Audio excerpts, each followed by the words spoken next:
Tuklap ang balat at halos magkalasog-lasog ang braso ng isang babae matapos masagasaan at magulungan pa ng truck sa Maynila. Sakto naman kasing dumaan ang truck nang mahulog ang babae sa sinasakyang jeep. Nasa frontline ng balitang yan si Nina Ongpauco. Sa viral video na ito, kita ang pagtawid ng jeep sa intersection sa Osmeña Highway sa Maynila. Paglampas nito, kitang may babaeng naiwan sa gitna ng intersection.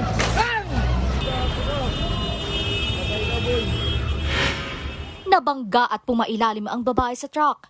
Nang kumalat sa social media ang video, inakala ng netizens na humabol sa pagsakay sa jeep ang babae at saktong nahagip siya ng pagtawid ng truck. Pero sa ibang anggulo ng CCTV, maaaninag na nahulog pala ang babae mula sa passenger seat ng jeep. Bakit nga ba siya nahulog? Balikan natin ang viral video. Makikitang isang lalaki ang humabol sa pagsakay bago tumawid ang jeep sa intersection. Ang humabol na yan ay ang kaibigan ng babae. Nakita raw nitong sinasaktan ng asawa ng driver ang biktima, kaya siya humabol upang saklolohan ito. Ay naman sa barangay, sinipa ng asawa ng driver ang babae kaya ito nahulog. Isip niya na hindi ho magbabayad ng pamasahe.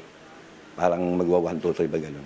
Kasi nung nakausap yung biktima, inaano nga raw siya ng driver sa nung asawa. Parang nagkakaroon lang ng komosyon doon sa harap ng jeep. Na natuloy na sa pagtadyak sa kanya na nalaglag siya. Bakit raw ba siya tinadyakan? Bago ang insidente, nakuna na nagtatakbuhan ng grupo nito sa paligid ng jeep. Dito na humarurot ang jeep patawid ng intersection. Ayon sa mga pulis, hinaras kasi ng grupo ang jeepney driver. Claim niya ay hinaharap sila nitong grupo na ito. At dahil sa takot, pinarurot niya yung kanyang sasakyan kahit na naka-stop pa yung traffic light doon. Na naging dahilan naman dahil humabol itong ating biktima, hindi niya napansin na paparating yung truck. Pumalag naman ang pinsan ng biktima sa mga paratang na nanghaharas o nantitrip daw ang kaanak at walang balak magbayad ng pamasahe. Nandun po siya sa harapan ng driver, katabi ang asawa ng driver. Ngayon po kung bakit siya nalaglag, dahil po hinawakan ng dalawang kamay niya at tinadyakan po siya ng asawa daw po ng driver.